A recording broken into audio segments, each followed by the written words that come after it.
Welcome viewer, I am Murugan S. This video tutorial describes how to turn on or enable games on Windows 7.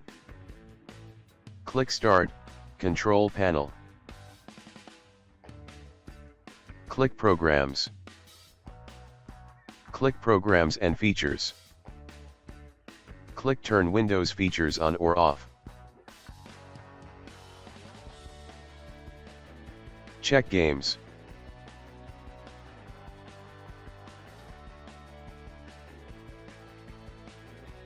Click OK.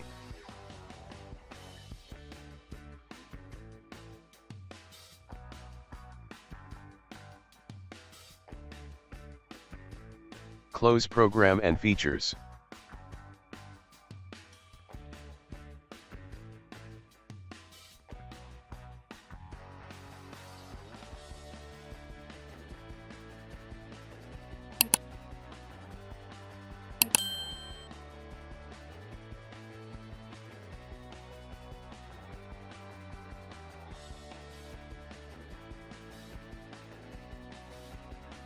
Thanks for watching.